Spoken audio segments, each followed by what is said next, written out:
What's up, guys? Welcome to the line change. In this video, we're going to be talking about some fresh takes on the Canucks' reported 2C trade route that came out just the other day. Obviously, we did a video on the fact that the Vancouver Canucks' interest has cooled on Jack Roslovic, as they don't see him as a full-time center basically replacement. So we're going to go over a article rather, talking about some fresh takes. Now, yes, before anyone says anything, a lot of these particular players that we're going to be looking at are people that we've talked about throughout this offseason. They're names that keep getting brought up when it comes to the Vancouver Canucks and them being, reported targets for the Vancouver Canucks. In this article, having read it, basically all these names are taken and they are categorized, and there's some that we haven't talked about in this as well. So we're going to dive into that, but let me quickly, just as I always do, give a quick shout out and thank you to my sponsor, Gassy Jack Art, maker of that amazing artwork you see there behind me. And you guys can check him out yourselves at gassjackart.com. There's a link to his website in the description down below. You guys can also check him out on Instagram at gassjackart. So let's go ahead and dive into this topic. Of course, an article brought to us by our friends at Canucks Army, written by Stefan Roget, and he goes on to say, same as it ever was, same as it ever was. Whatever the actual level of interest the Vancouver Canucks ever had in UFA Jack Roslovic, their quote-unquote pursuit may be at an end. Earlier this week, Thomas Drance of The Athletic reported that the Canucks had quote-unquote cooled off on Roslovic. Drance further elaborated that the club wants a full-time center upgrade and doesn't see that player available in the UFA bargain bin. It's going to take a trade. And then goes on to show a tweet, that exact tweet from Thomas Drance. You guys can find that on X. Now, some will question how newsy this news truly is. The fact of the matter is that this year's UFA market never really contained much in the way of realistic center options for the Canucks, and one would hope it didn't take them until mid-August to figure that out. If there's one piece here that's definitely not new news, it's that ongoing hunt for a 2C via a trade. In fact, this topic is so ongoing that it's become a bit tough to write about. After all, the list of potentially available centers hasn't changed much over the course of the offseason, and the Canucks would appear to have not gotten all that much closer to trading for one. With that in mind, and the knowledge that we're mostly discussing names we've already talked about before on here, our goal today is to at least deliver some fresh takes on those same old trade targets. Below, you'll find various 2C options sorted into some new categories, along with some updated commentary on the likelihood of the Canucks actively pursuing said player. Let's start off with the RFAs that you are sick of hearing about. We have to talk about these two, but we acknowledge that we've already talked about them plenty, as have I on this podcast and this YouTube channel. First up, Marco Rossi. Extension negotiations between Rossi and the Wild were said to be a little acrimonious right off the bat due to Rossi's playoff deployment, and the fact that they're still ongoing in August probably speaks to that. There's still time to figure it out, but if the Wild front office is examining their various options, we have to imagine they prefer a trade over an offer sheet. With an offer sheet, the return can only be future draft picks, but Minnesota is trying to capitalize on the prime years of their top offensive talent, Kirill Kaprizov. If a team could offer them more NHL-ready assets or a mix of NHL-ready and future base, one has to think that's more appealing to Bill Guerin and company. The Canucks could offer up a currently useful forward like Filipino, whose salary would probably need to be moved in order to accommodate Rossi's new contract anyway, along with their 2026 first-round pick, so long as appropriate protections were put in place. That may not be enough to close the deal, but maybe as the talks drag on, the asking price might drop a tad. Next up, Mason McTavish. All right, you can take most of what we wrote about Rossi and apply it to McTavish. The key difference is that the Ducks aren't at quite the same competitive stage as are the Wild. They might not be so focused on currently usable assets. Then again, the Ducks would seem to have largely completed the important parts of their rebuild and are making the slow climb back to the playoffs. Between the two, McTavish does seem like the one who will be tougher to acquire. He's got more intangible qualities, and the Ducks have a lot more cap space with which to operate. Still, until that extension gets signed, it remains a remote possibility that cannot be discounted. Now let's take a look at centers from cap-cutting clubs. Despite the cap ceiling jumping up this offseason, there are still teams who want or need to cut cap before the season begins, and some of them might have centers for sale. First up, we have William Karlsson from the Vegas Golden Knights. Technically speaking, the Knights are already some $7.5 million over the salary cap.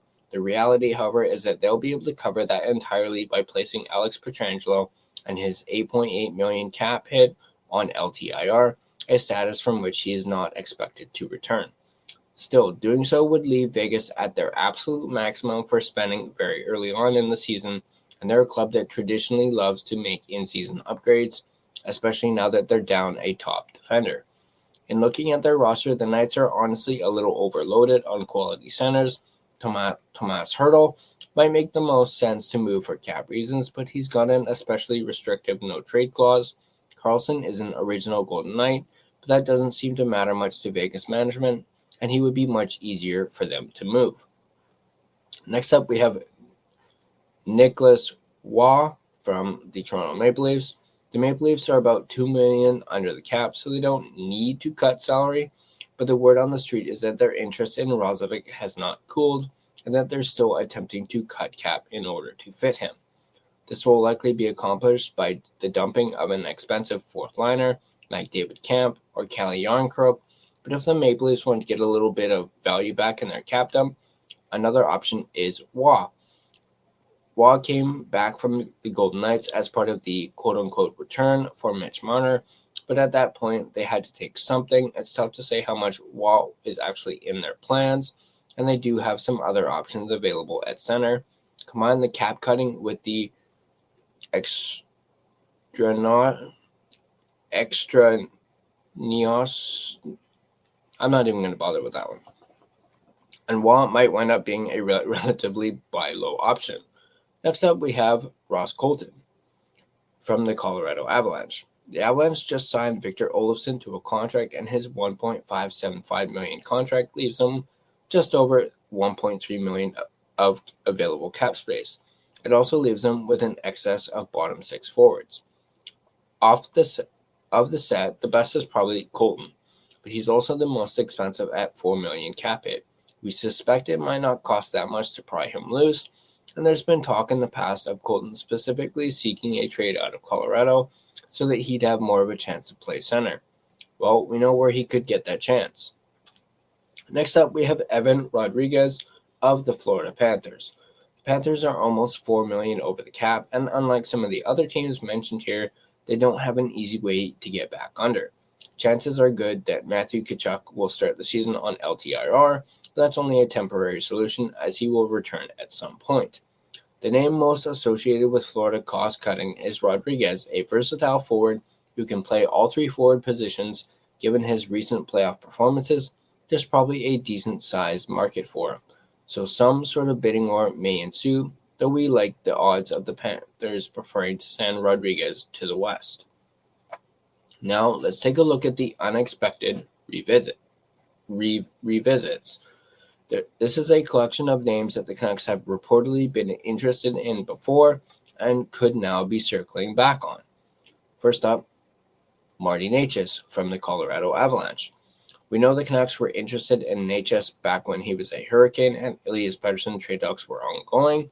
We also know that the Avalanche are all too happy to trade their pending UFAs if extension talks aren't going well. Necas enters this season as a pending UFA, Should the Avs decide to flip him instead of re-signing him, the Canucks will probably show interest again, even if it's yet to be determined if Necas is a full-time center in the NHL.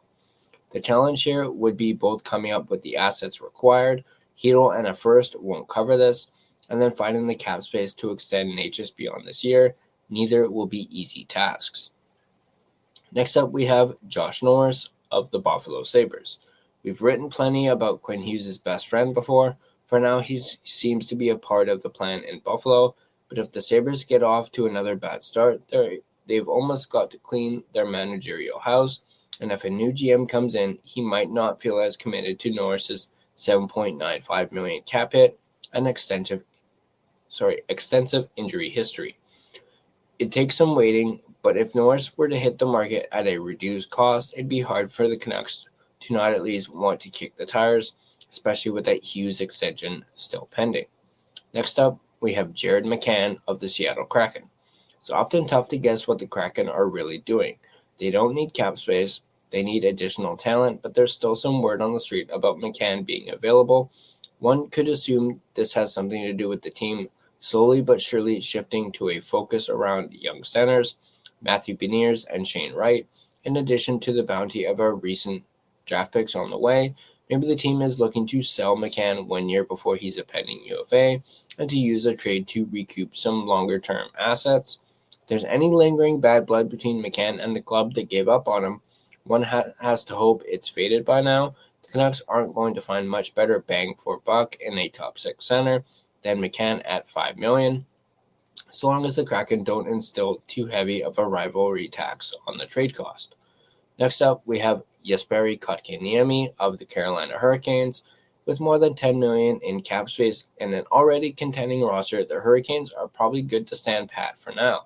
But we will note that this is the last year before Kotkaniemi receives a 10-team no-trade clause. If the Hurricanes are looking to move on easily and the Canucks are still somewhat interested, maybe there's something there. Next up, we have Pavel Zacha of the Boston Bruins.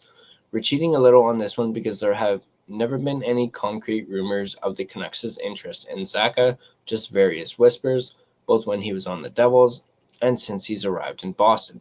There have also been very recent talk of the Bruins putting Zacha on the market in this late offseason, which has our ears perked up. At the very least, we know that this Vancouver front office has been very comfortable pilfering from the Boston system before. Now let's take a look at some, potential options that are from out of left field. A little baseball reference for you. First up, Rickard Rakell from the Pittsburgh Penguins. Rakell has mostly been a winger of late, but he's reportedly able to play all 3 forward positions, and if that's the case, he looks like a decently priced and unusually productive option, though one can't count on him repeating the 70 points he achieved last year. There's some uncertainty whether or not the 32-year-old is still up to top 6 center duties, however, and it would be quite a gamble to acquire him for that specific duty. Next up, we have Nazem Kadri of the Calgary Flames. Kadri is one of those rare players who just seems to get better with age. Still, if the Flames were smart, they'd be selling high on his 35-goal season instead of trying to build a playoff roster around he and Jonathan Huberdeau. One imagines that Kadri would also like to move on to a more competitive team, and hey, maybe that's not the Canucks, but he does appear to enjoy playing in Canada, so if he can come to Vancouver and be a quote-unquote missing piece, maybe that has an appeal. In any case, with a full no-move clause, any destination will be of Kadri's choosing. Next up, we have Casey Mittelstadt of the Boston Bruins. Don't jump on us right away. One of the mental exercises we engaged in while writing this article was to look out at various league rosters and think, who do we not want the Canucks to acquire? But could we see them trading for it? And the answer is Mittelstadt. If the Bruins are considering trading Zacha, one has to think they'd prefer to move Mittelstadt. First, he's coming off a poor showing and makes $5.75 million a year. From a Canucks' perspective, Mittelstadt looks like a lot of what they already have and have little of what they would seem to need. We don't want this to happen, and we just wouldn't be entirely shocked if it did. Next up, we have Kirby Dach of the Montreal Canadiens. Technically, the Canadiens could have made our quote-unquote cap-cutting list. They're almost $6 million over the cap, but that will be rectified by either trading Carey Price's contract or putting it on LTIR. The more immediate pressure for the Canadiens is on roster space. They've got a plethora of young forwards looking to burst through, and other interesting names around the fringes, like former Abbotsford Canuck Sammy Blais. If Ducks' latest injury troubles result in him having a slow start to the season, or even a poor training camp, he could become available very quickly, and if it's for relatively cheap, the Canucks could definitely stand to take a flyer on a 6'4" former third overall pick. Next up, we have Michael Rasmussen. He's big, he's from BC, and he's getting pushed out of the picture by younger Detroit forwards. The only issue here is that the odds of Rasmussen developing into a true top 6 forward at age 26 and with a career high of 33 points seem very slim. Then again, bigger bodies tend to take longer to develop, and Rasmussen is 6'6". This could be one of the more intriguing buy low options on the market if he's truly on the market. And last, but certainly not least, we have Mika Zibanejad from the New York Rangers. One last really out there one for the road. There was plenty of talk of Zibanejad being involved in a JT Miller trade last year, but that didn't happen. The indications have always seemed to be that Zibanejad, who has a full no-move clause, simply prefers to stay in New York. That said, if there were any other destination that worked for Zibanejad, Vancouver would presumably be it. There are plenty of other Swedes that are there already, and a thriving local art scene for the would-be DJ. Given Zibanejad's inconsistent performance and high salary, there's even the chance that the Rangers would be quote-unquote selling low on him just to get that cap hit off the books. In the long term, the trouble for the Canucks would be in finding that same cap space themselves, but that's a story for another article. So that is the article with some fresh takes on the Canucks' reported second-line center trade route. What do you guys think? Let me know in the comment section down below. Out of these quote-unquote fresh takes, which jump out for you? Now, is it Pavel Zacha? Is it Casey Mittelstadt? Is it still Marco Rossi? Or is it still Mason McTavish? Or is it some of these other ones that we mentioned that we haven't really been talking about a whole lot lately, or that the Canucks could revisit? Guys like Marty Necas, Jesperi Kotkaniemi, Josh Norris. Let me know in the comment section down below who you guys think. And as always, if you guys like this video, be sure to hit that like button. And if you want to stay up to date on all your Vancouver Canucks content, be sure to smash that subscribe button and turn on your notifications so you don't miss a single video. You can find and interact with us on social media. You can find us on Facebook. Just search The Line Change. Find our Facebook page. You can find us on Instagram at The Line Change. You can find us on X at Line Change Man. You can find us on TikTok at the TLC Podcast. You can also find us on Blue Sky at The Line Change. Feel free to give us a follow on all of our social media platforms. If you prefer an audio version of this podcast, you can find us on both Spotify and Apple Podcasts.